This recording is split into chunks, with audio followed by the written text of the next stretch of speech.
Hello everyone, welcome to library academy.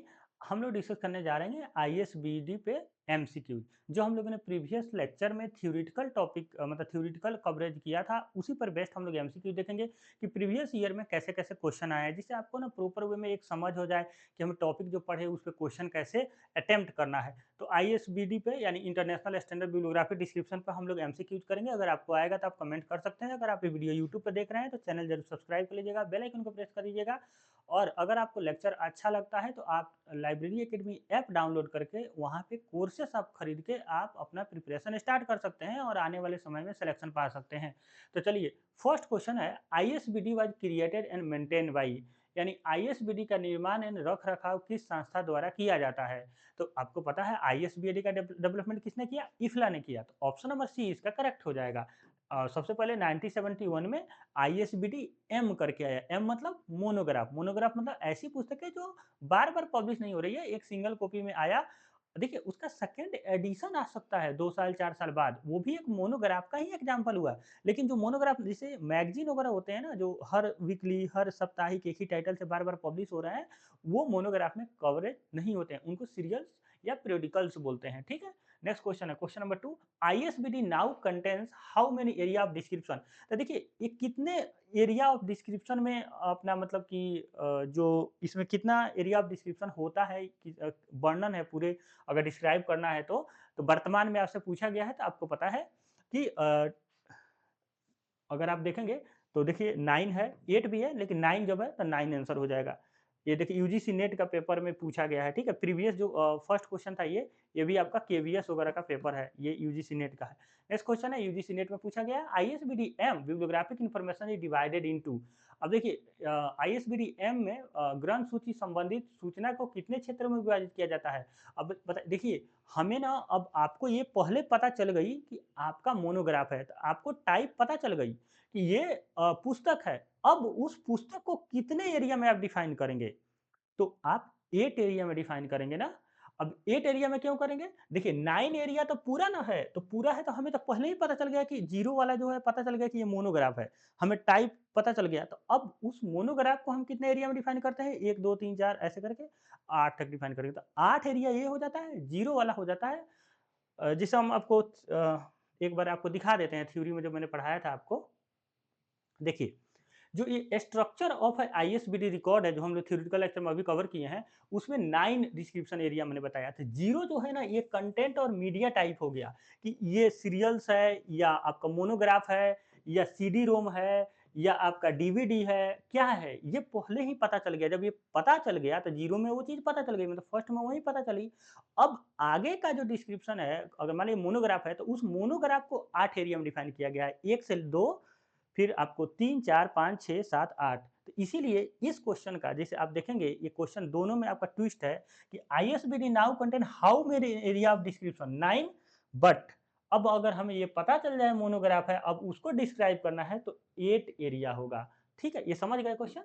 आइए next question है, a set of rules produced by IFLA to create standard bibliographic detail for a library catalogue is called, यानी पुस्तकालय सूचना के लिए मानकीकृत ग्रंथ सूची विवरण बनाने हेतु इफ्ला द्वारा निर्मित नियम कहलाते हैं। क्या कहलाते हैं? आईएसबीडी। तो ऑप्शन नंबर डी इसका करेक्ट हो जाएगा। आपको आईएसएसएन नंबर, आईएसबीएन नंबर, ये दोनों के नंबर के बारे में हमने प्रीवियस पढ़ाया हुआ है, आप जाकर लेक्चर देख लीजिएगा। ठीक है। Option number D, question number 4 का ऑप्शन नंबर डी करेक्ट हो जाएगा। ये देखिए डी ट्रिपल एसपी में पूछा गया है, ये क्वेश्चन आपका यूजीसी में पूछा गया है, 25 24 दोनों बार पूछा गया है। नेक्स्ट क्वेश्चन है, ISBT G is divided into. अब फिर पूछ दिया आईएसबीटी जी, तो हमें तो पता चल गया कि जर्नल फॉर्म है, जर्नल है, तो पहले ही हमें पता चल गया। तो अब उसको कितने में हम डिस्क्राइब करेंगे? 8 एरिया में डिस्क्राइब करेंगे। तो इसीलिए इसका आंसर 8 हो जाएगा, ना कि 9 होगा। लेकिन अगर आपसे ये पूछा जाए कि आईएसबीटी कितने एरिया में डिस्क्राइब करते हैं, तो 9 एरिया में। लेकिन अगर हमें मटेरियल का टाइप पता चल जाएगा, अब उस मटेरियल को हम लोग 8 एरिया में डिफाइन करेंगे। ठीक है। नेक्स्ट है द कोलेशन एरिया ऑफ आईएसबीडीएम। अब देखिए फिर यहाँ पे पूछ दिया कि कोलेशन एरिया ऑफ द आईएसबीडीएम, यानी आईएसबीडीएम के कोलेशन एरिया में क्या शामिल होते हैं। ठीक है, आपसे ये पूछा गया है कि क्या शामिल होते हैं। तो देखिए इसमें ना शामिल होता है पेजिनेशन, मतलब पेज के बारे में हम लोग बताते हैं। फिर बताते हैं इलुस्ट्रेशन असिस्टमेंट, वो भी बताते हैं। फिर साइज, साइज है वो बताते हैं, प्राइस नहीं बताते हैं। प्राइस ना 8 नंबर में एरिया नंबर 8 में बताते हैं, जो आईएसबीएन आईएसबीडी मतलब सॉरी आईएसबीएन वगैरह नंबर, आईएसएन नंबर बताते हैं, तो वहाँ पे जाकर प्राइस बताते हैं। तो ए बी सी देखिए कहाँ पे ऑप्शन में है, ए बी सी बी में है, तो option number B correct answer हो जाएगा। नेक्स्ट क्वेश्चन है question number 7, sequence the following order of their inception. आपको ये बताना है ना कि इसका जिस जिस तरीका से ये डेवलप हुआ है उसका बताना है। जैसे मार्क 21 देखेंगे तो ये 1960 के दौर में ही हो गया था। आईएसबीडीएम 1971, सीसीएफ 1984। अब आपको आईएसबीडी जर्नल तो 1977 में हुआ था। ठीक है, तो अब इसमें देख लीजिए वन में कौन है, 1 2, ठीक है, सीसीएफ 84, तो सबसे लास्ट में आपका 3 ही हो जाएगा। ये जी जी का आपको ईयर याद है, आईएसबीडी जी जर्नल का, देख लीजिए यहाँ पे मैंने दिया था आपको, एक सेकेंड, आईएसबीडी जी 1977, ठीक है। इसमें मैचिंग क्यों नहीं कर रहा है ये, 1977 सही है, सारे ईयर सही हैं। ठीक है, तो अब देख लेते हैं आपको ऑर्डर इन इंसेप्शन में, तो उसके प्रारंभ से आपको सजाना है। तो मार्क 21 यानी 1 आ जाएगा सबसे पहले, फिर आ जाएगा 2, फिर आ जाएगा 4, फिर आ जाएगा 3, 3 हो जाएगा 1984 सीसीएफ कॉमन। ये यूनेस्को ने सीसीएफ को डेवलप किया, आगे हम लोग लेक्चर में पढ़ेंगे तो आपको मतलब थोड़ा सा पता चल जाएगा। तो देखिएगा जो देखिए ये ना क्वेश्चन ठीक है, मतलब कि ये आपका एमपी सेट ने पूछा है, बिल्कुल सही है। अगर हम लोग एक जनरल टर्म में बात करते हैं, मार्क की बात करते हैं हम लोग, तो मार्क का जब डेवलपमेंट था लाइब्रेरी ऑफ कांग्रेस ने 1960 में डेवलप किया। लेकिन मार्क 21 नाम से कब आया ये, जब कोलेब्रेशन हुआ यूके मार्क, इस पे भी हम लोग आगे लेक्चर पढ़ेंगे, अभी पढ़े नहीं है हम लोग। फिर यूएस मार्क, फिर कनाडा मार्क, कैन मार्क, इन तीनों का मर्जर हुआ 1999 में। तो जाके एक यूनिवर्सल फॉर्मेट निकल के आया मशीन रीडेबल कैटलॉग के लिए, मार्क, ये आया मार्क 21। तो मार्क 21 के नाम से पब्लिश हुआ और ये 1999 में आया। ठीक है, तो ये आ जाएगा आपका 1999, 1999। ठीक है, तो अब इसको बदल के हम लोग देखते हैं, एमपी सेट का क्वेश्चन है। तो देखिए पहले आ जाएगा फिर 2, फिर आ जाएगा आपका 77 4, फिर आ जाएगा सीसीएफ 3, फिर आ जाएगा 1। ठीक है, तो ऑप्शन नंबर सी इसका करेक्ट आंसर होगा, और ये ही आंसर को एमपी सेट ने सही माना है। अब देखिए वहां पे हम लोग गलती क्या कर रहे थे, मार्क को ही हम लोग मार्क 21 से मतलब समझ रहे थे। तो मार्क का डेवलपमेंट सबसे पहले यूएस में हुआ, लाइब्रेरी ऑफ कांग्रेस में, और वहां पे ये 1960 के दौर में इसको डेवलप किया गया था।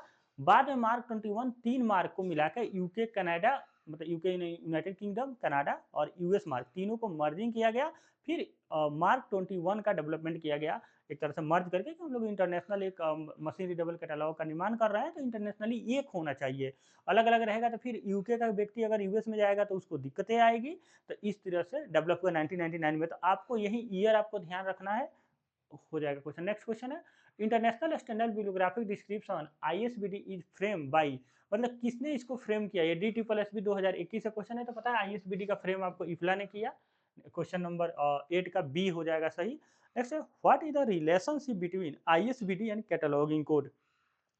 आपसे पूछा गया कि दो कैटलॉगिंग कोड जो होता है, जैसे AACR2 है या ट्रिपल सी है, वो है या आईएसबीडी, इनमें क्या रिलेशन है, इनके बीच क्या संबंध है, ये आपसे पूछा गया है। तो देखिए जो कैटलॉगिंग कोड होता है ना, उसी के अंदर आईएसबीडी होता है। ये बात ध्यान रखिएगा, जैसे कैटलॉगिंग कोड जब एसीआर 2 पढ़ेंगे तो वहाँ पे पूरा बिब्लियोग्राफी डिस्क्रिप्शन उसमें भी होता है, और जो हम आईएसबीडी पढ़ते हैं वो सारे टर्म उसमें इंक्लूड होता है। लेकिन कैटलॉगिंग में जितने चीज इंक्लूड होते हैं वो आईएसबीडी में नहीं होता है, इस बात का ध्यान रखेंगे। इसीलिए हम लोग कहेंगे cataloguing code includes bibliographic description.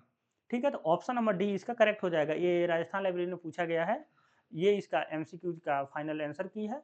तो इतना ही क्वेश्चन पूछा गया है, ज़्यादा क्वेश्चन नहीं पूछे गए। हाँ, प्रीवियस ईयर में कुछ और पूछे गए थे, लेकिन तत्कालिक जो नया क्वेश्चन था के बाद 2020 के बाद वहीं मैंने कंसीडर किया है। फिर हम लोग टेस्ट सीरीज और फुल जब एमसीक्यू डिस्कस करेंगे इंडिविजुअल, तो वहाँ पे भी हम लोग पढ़ेंगे। Thank you for watching. मिलते हैं नेक्स्ट वीडियो में नए टॉपिक के साथ। बने रहिए लाइब्रेरी एकेडमी के साथ।